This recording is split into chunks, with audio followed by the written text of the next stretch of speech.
भुवनेश्वर की यात्रा अब हमारे अंतिम पड़ाव में थी। तो फिर क्या, हमने सोचा कि अब क्यों ना भुवनेश्वर के स्थानीय खाने को ट्राई किया जाए। और जब हमने उड़ीसा के लोगों से पता किया तो हमें बताया गया कि उड़िया स्वादिष्ट व्यंजनों के लिए आप कहां जा सकते हैं। लोगों ने हमें बताया कि हम उड़ीसा होटल जा सकते हैं, जो कि शहीद नगर में है। ये होटल सन 2000 से लगातार काम कर रहा है और यहाँ पर स्वाद के दीवानों की लंबी लाइनें लगती हैं। फिर क्या था, हम चल पड़े होटल की ओर और जब हम वहां पहुंचे तो हमने देखा कि होटल के बाहर लंबी कतार लगी है, यानी वेटिंग लिस्ट। इस बात से ही हमने अंदाजा लगा लिया कि इस होटल का खाना वाकई लजीज होगा। आधे घंटे इंतजार करने के बाद हमें अपनी टेबल मिल गई और जब हम टेबल पर बैठे तो हमने एक अनोखी चीज देखी। इस होटल में सभी चीजों को पीतल के बर्तनों में परोसा जाता है, मसलन लोटा, पानी पीने का गिलास, खाना खाने की थाली।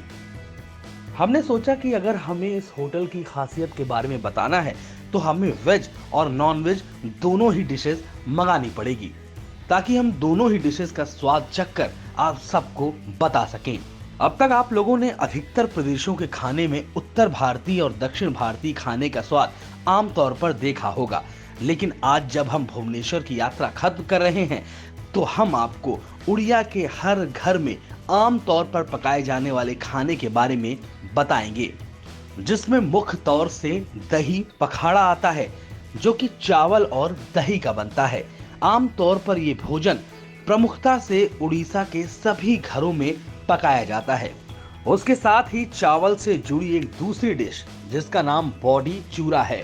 तो वहीं फायर्ड करेला, सागा, आलू चोखता हमेशा ही खाने के साथ परोसा जाता है। लेकिन हमारे पास वक्त की कमी होने के कारण हमने उड़िया लोगों के प्रमुख खाने को ही ऑर्डर किया और थोड़े इंतजार के बाद जब हमारे सामने खाना आया तो हमने देखा कि हमारे सामने पीतल की एक बहुत बड़ी सी थाल रखी है और उसमें छोटी छोटी प्लेट्स थी। नॉन वेजिटेरियन खाने में हमें परोसा गया चिलिका चिंगड़ी झोल, मतलब प्रॉन करी। तो वहीं अगर मछली की बात करें तो रोही तवा फ्राई मछली। मटन में हमने आलू मटन कोशा ऑर्डर किया था। यहाँ के मटन में यही खास बात थी कि मटन के साथ आलू को भी डाला जाता है, जिसका स्वाद भी शानदार था। तो वहीं अगर हम वेज खाने की बात करें तो मुख्य रूप से यहाँ पर वेजिटेरियन थाली बहुत फेमस है, जिसमें कई सारी डिशेस आपको मिलेंगी। प्रमुख रूप से बॉडी चूरा, फ्राइड करेला, सागा, आलू चोखता आपको उड़ीसा खाने में हमेशा मिलेगा। तो वहीं इन सब के साथ ककहरू, फुल माजा, मतलब सीताफल के फूल को फ्राई किया जाता है। चावल, राइस एंड आलू परवल भी थाली में परोसे गए थे। क्योंकि हम संडे को गए थे इसलिए हमें यहाँ काफी इंतजार करना पड़ा। और अगर इस उड़िया होटल का स्वाद आप दिल्ली में चखना चाहते हैं तो वहां पर भी इसकी ब्रांचें खुली हुई हैं। तो इस तरह की रोचक कहानियां जानने के लिए स्टोरी को लाइक, कमेंट, शेयर करें और चैनल को सब्सक्राइब करें।